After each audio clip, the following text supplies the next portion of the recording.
आइए अब हम लोग सुप्रीम कोर्ट के जो सीनियर मोस्ट जज होते हैं उन्हें सीजीआई के पद पर नियुक्ति, उनके अपॉइंटमेंट या फिर जो और अदर जज होते हैं, ठीक है 31 जज है जिसमें कि एक सीनियर मोस्ट जज होंगे जिसे सीजीआई का है, मतलब एक प्रकार से चीफ जस्टिस ऑफ इंडिया कहा जाएगा, और फिर जो है कह सकते हैं कि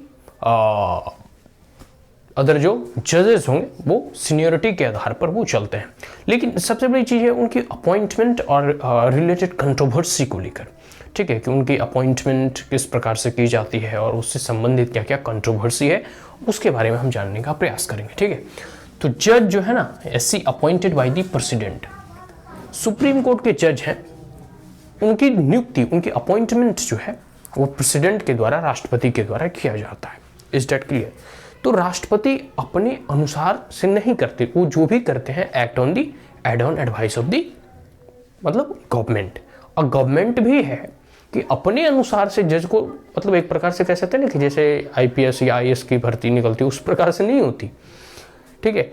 इसमें वह जो कॉलेजियम सिस्टम है या फिर जो सुप्रीम कोर्ट के जज होते हैं वो खुद उन्हें रिकमेंड करते हैं कि किन्हें सीजीआई नियुक्त करना है, चीफ जस्टिस ऑफ इंडिया में अपॉइंट करना है, और किन्हें जो है अदर जो है जज के रूप में उनकी अपॉइंटमेंट करनी है, ठीक है। तो इससे संबंधित जो है ना CJI appointed by the president after consultation with the जजेस of the supreme court and high court. देखो CJI supreme court of India की नियुक्ति में कह सकते हैं कि जितने भी जज होते हैं उसमें ऐसा कहा जाता है कि जो सर्वोच्च जो जज हैं, जो सुप्रीम कोर्ट के फर्स्ट जज हैं CGI chief justice of India, उनकी नियुक्ति जो होगी वह सुप्रीम कोर्ट के जितने भी अदर जज हैं उनसे मशवरा लेकर के और हाई कोर्ट के जितने भी जज, सीनियर मोस्ट जज होते हैं उनसे सलाह लेकर के, उनसे कंसल्टेशन प्रोसेस के बाद जो उन्हें लगता है प्रेसिडेंट को कि वो फिट होंगे उनकी नियुक्ति की जा सकती है,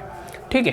एंड अदर जज appointed by president after the consultation of the CGI, और जितने अदर जज होंगे, मतलब एक तो पहले सीजीआई की नियुक्ति है, मतलब चीफ जस्टिस ऑफ इंडिया की नियुक्ति है, और उसके बाद जो अदर जजेज होंगे उनकी नियुक्ति जो है सीजीआई से कंसल्टेशन के बाद किया जाएगा, ठीक है।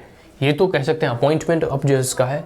लेकिन बहुत लोग कहते हैं इसे ऑब्लिगेटरी था, मतलब बाध्य था कि अगर एक बार आपको सीजीआई ने रिकमेंड कर दिया तो आपको उसकी नियुक्ति करनी ही होगी। अगला है इससे कंट्रोवर्सी क्या उत्पन्न होता है इस शब्द को लेकर, कंसल्टेशन को लेकर, कि कंसल्टेशन से आप क्या समझते हैं। देखो कॉन्स्टिट्यूशन में बहुत सारे ऐसे टर्म्स हैं ना जिसकी समय समय पर व्याख्याएं बदलती रहती है। जैसे आप लोगों ने सुना होगा कि पहले एक केस में जो है बोनामी केस में आया था कि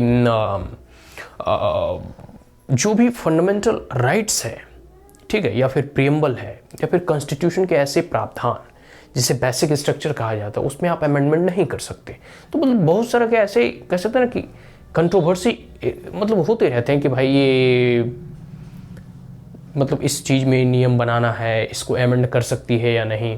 अब जैसे एक एग्जांपल ले लो, कंट्रोवर्सी होता है दिल्ली के सरकार और केंद्र सरकार के बीच में, लेफ्टिनेंट गवर्नर के पावर और स्टेट गवर्नमेंट के पावर, मतलब इन दोनों में कंट्रोवर्सी होती रहती है। तो बीच बीच में जो है ना न्यायपालिका खुद कॉन्स्टिट्यूशन के प्रावधान को, क्योंकि इन्हें गार्जियन ऑफ द कॉन्स्टिट्यूशन कहा गया है, तो उनकी इंटरप्रिटेशन करते रहती है, उसकी व्याख्या करते रहती है। तो कई बार जो है वो अपनी व्याख्या को भी बदल देती है, मतलब पिछले जजमेंट में कुछ सुनाया, नेक्स्ट जजमेंट में वो कुछ सुना दिया। तो एक प्रकार से मतलब होता है ना कि समय समय परिस्थितियों के अनुसार जो है व्याख्याएं भी संविधान की बदलती रहती है। तो देखो इसमें कुछ इंपॉर्टेंट जजमेंट है, जज केस ऑफ 1982, सेकेंड जज केस ऑफ 1993 और थर्ड जज केस ऑफ 1998। तीनों में हम कुछ जो है ना डिफरेंसेस देखेंगे और कुछ सिमिलरिटीज भी देखेंगे। देखो पहला है इशू है कंसल्टेशन को लेकर कि प्रेसिडेंट जब जज की नियुक्ति करेंगे तो कंसल्टेशन का मतलब होता क्या है। सलाह किसी से लेना और मशवरा, क्या वो सलाह बाइंडिंग नेचर है, जो एक बार सीजीआई ने कह दिया क्या वो उसे मानना ही होगा, या फिर कंसल्टेशन का मतलब है कि सिर्फ सलाह लेना, एडवाइस लेना, हम आपसे एडवाइस लेते हैं, मेरी इच्छा हुआ तो हम माने या ना माने। फिर कॉलेजियम सिस्टम का उभर कर आना, ठीक है, वही है कि ऐसी interpretation of consultation, supreme court की सर्वोच्च न्यायालय की डिफरेंट व्याख्याएं हैं कंसल्टेशन इस शब्द को लेकर।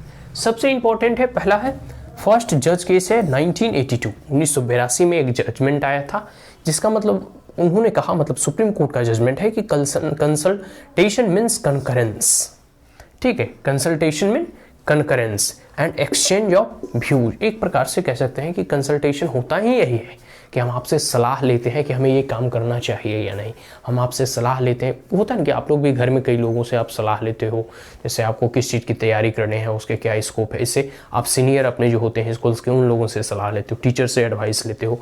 तो एक प्रकार का कंसल्टेशन मतलब होता है सलाह लेना, मशवरा लेना।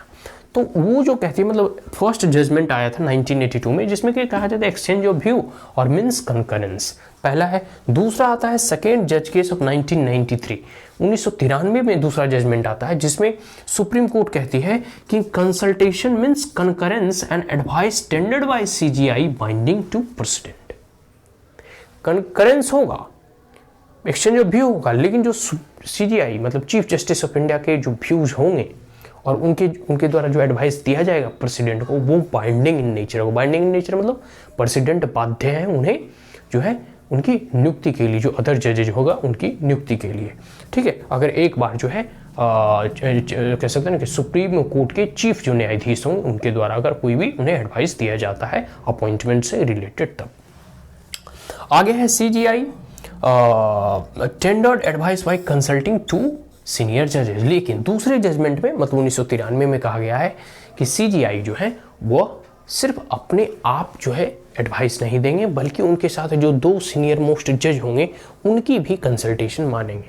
और अगर दोनों जज जो सीनियर मोस्ट के, मतलब अब 3 लोगों का कंसल्टेशन हो गया, सलाह हो गया, एक तो चीफ जस्टिस ऑफ इंडिया, दूसरा 2 सीनियर मोस्ट जज, तो 3 लोग बैठकर फैसला लेंगे कि किसे जज की नियुक्ति करनी है, और फिर उन्हें उनका नाम जो है प्रेसिडेंट के पास भेज दिया जाएगा और फिर प्रेसिडेंट अपॉइंट करेंगे। और इसमें कहा गया कि अगर 3 जज में 2 जज किसी के अपॉइंटमेंट के खिलाफ है तो उसकी नियुक्ति सीजीआई जो है आगे नहीं बढ़ाएंगे, ठीक है।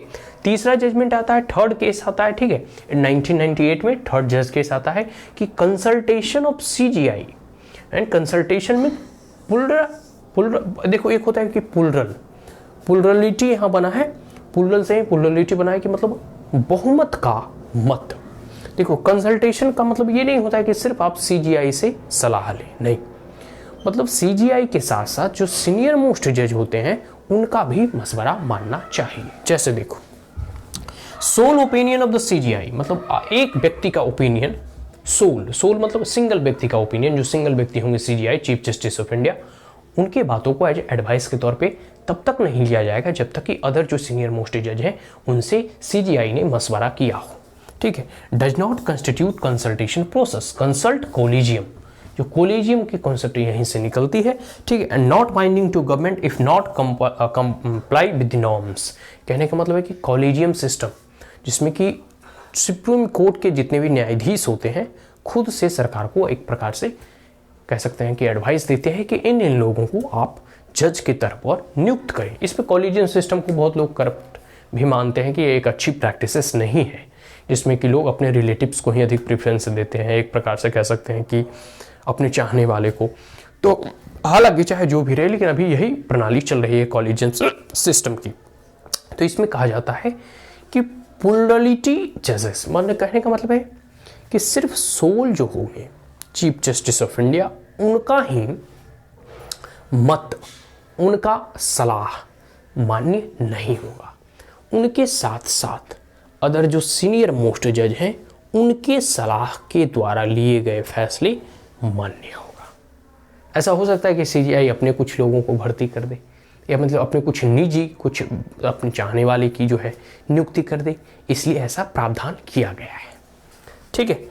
आगे इन 1950 टू 1973, देखो 1950 से 1973 तक ऐसा प्रावधान था कि जो सीनियर मोस्ट जज होते थे ना, मतलब सुप्रीम कोर्ट के, उन्हें चीफ जस्टिस ऑफ इंडिया की पद पर नियुक्त किया जाता था, अपॉइंट किए जाते थे। अपॉइंट सीनियर मोस्ट जजेस the supreme court of chief justice of India, ठीक है। लेकिन 1973 में इसका वायलेशन होता है, ठीक है। वायलेशन इन द सेंस कि जो सीनियर मोस्ट जज होते हैं उसे हटाकर जो उनसे कम मतलब सीनियरिटी में होते हैं उन्हें सुप्रीम कोर्ट का चीफ जस्टिस नियुक्त कर दिया जाता है सरकार के द्वारा। देखो, A.N. Roy appointed by the superseding 3 senior जजेस, 3 सीनियर जज के रहते हुए भी A.N. रॉय को 1973 में जो है एक सुप्रीम कोर्ट का कह सकते हैं कि चीफ जस्टिस ऑफ इंडिया जो है नियुक्त कर दिया जाता है। इन 1993 जजमेंट कर्टेल्ड बाई ऐसे, देखो 1993 वाला जजमेंट हमने क्या पढ़ा था, सेकेंड जज केस, जिसमें कि consultation mean concurrence but advice tendered by Chief Justice of India binding to percent and CGI tendered advice by consulting 2 senior judges। 1993 के सेकेंड जज केस में आया था कि जो CGI प्रेसिडेंट को, मतलब जिसका नाम बोलेंगे कि इसे नियुक्त करना है, ठीक है, वो बाइंडिंग होगा, लेकिन बाइंडिंग तभी शर्त पर होगा जब चीफ जस्टिस ऑफ इंडिया ने भी अपना जो मशवरा है और सलाह अपने 2 सीनियर मोस्ट जज से लेकर दिया हो। ठीक है, क्लियर हो गया। तो ये है अपॉइंटमेंट एंड उससे रिलेटेड कंट्रोवर्सी और अपॉइंटमेंट ऑफ द जज, मतलब जजेस। कॉलेजियम सिस्टम को कभी अगर मौका मिला तो इसे डिटेल से समझने का प्रयास करेंगे कि किस प्रकार से कॉलेजियम सिस्टम का इवोल्यूशन होता है, ठीक है, और किस प्रकार, हालांकि अभी देखो रिसेंटली एक चर्चा चल रहा है ऑल इंडिया जुडिशियल सर्विस का कि जितने भी डिस्ट्रिक्ट और सेशन कोर्ट होते हैं उसमें क्वालिटी ऑफ जज नहीं आ पाते हैं, क्योंकि जो अच्छे मतलब लॉयर वगैरह होते हैं वो जज नहीं बनना चाहते वो, क्योंकि भाई वकालत में पैसा बहुत है, ठीक है। एक एक दिन के सुप्रीम कोर्ट के जितने भी कह सकते हैं कि लॉयर वगैरह एडवोकेट वगैरह होते हैं वो एक एक दिन का उनका चार्ज है 2-2 लाख 10-10 लाख, मतलब according to their talent and quality, ठीक है। तो उस प्रकार से तो वहाँ भी एक ऑल इंडिया लेवल पर उसका रिक्रूटमेंट किया जाए, मतलब जहाँ भी सेशन कोर्ट होते हैं, मतलब डिस्ट्रिक्ट कोर्ट, लेकिन उसको लेकर जो है अभी गवर्नमेंट में वैसी इच्छा शक्ति नहीं आई है, बिल पावर नहीं आई है कि उसे ऑल इंडिया सर्विस के रूप में जो है भर्ती करें तमाम जजेस को। अभी तक हाई कोर्ट को यह अधिकार है कि वो सेशन कोर्ट के जितने भी जज हैं उसकी नियुक्ति करते हैं, ठीक है। तो ये सारी की सारी चीज़ें हम लोगों ने पढ़ लिया। अब इनके ना क्वालिफिकेशन के बारे में पढ़ेंगे, इनके जो है किस प्रकार से इनकी ऑटोनॉमी को बरकरार रखा जाता है ताकि ये फ्री एंड फेयर जस्टिस को डिलीवर कर सकें। इन तमाम चीज़ों के बारे में हम लोग आगे जानने का प्रयास करेंगे। अपॉइंटमेंट ऑफ द जजेस को यहीं अब कंप्लीट करते हैं। And if you are the first time on my channel, like it, share it as well as subscribe it, also press the bell icon. And if there were any queries, comment, suggestion, advice, you may comment in the comment box. Thank you once again, have a great day.